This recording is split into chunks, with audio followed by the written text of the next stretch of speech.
The 29th of July 1981. Like most families, the Mehrotras were watching the royal wedding. They had a prime spot on a balcony on Fleet Street. But just hours later, 8-year-old Vishal Mehrotra had vanished while going to buy sweets near his home in Putney. Police launched a major missing persons inquiry and appealed via the press to anyone who may have seen Vishal. But a massive search failed to find him. And 7 months later, his father received the worst possible news. I thought that there's very little hope. I was just hoping that something might, he might still be alive. Vishal's partial remains were found in a shallow grave in a field in rural Sussex. No one has ever been charged in connection with his death. The person who has committed this crime has never been found. Vishal's father, Vishambar, has spent 33 years asking what happened to his son.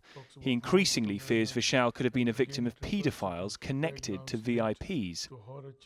The Met Police are currently investigating possible murders by a paedophile network involving VIPs, including politicians, and are trying to establish if Vishal's case is connected.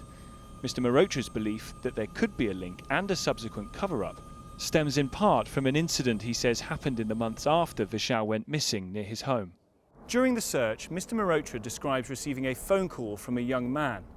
He said he had information that in the area where Vishal disappeared, paedophiles were operating. He talked specifically about politicians and police officers. Mr Mehrotra says he recorded that conversation, that he handed it to detectives, but they told him to ignore it. How detectives dealt with any recording is now being looked into by the police watchdog and is just one in a growing series of complaints.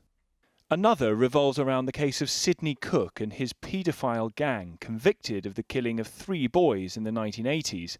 Detectives were told by an informant that the gang bragged about also killing an Asian boy. Police now are investigating what was done to find out whether this was Vishal.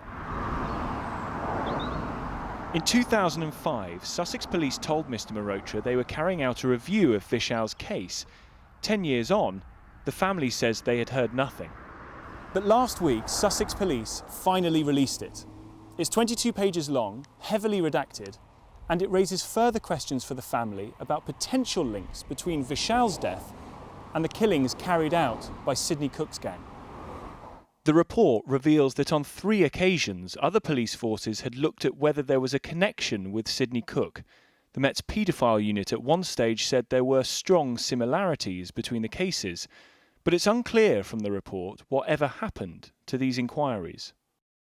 Now, the questions raised by Mr Mehrotra about whether police investigated this properly have led to a number of MPs backing his call for the case to be reopened. I can't think of another example where there are more moments where key evidence has not been picked up, where key trails have not been followed, where police have been stopped in their tracks, when questions have been left hanging. I think the case for opening this case again is overwhelming.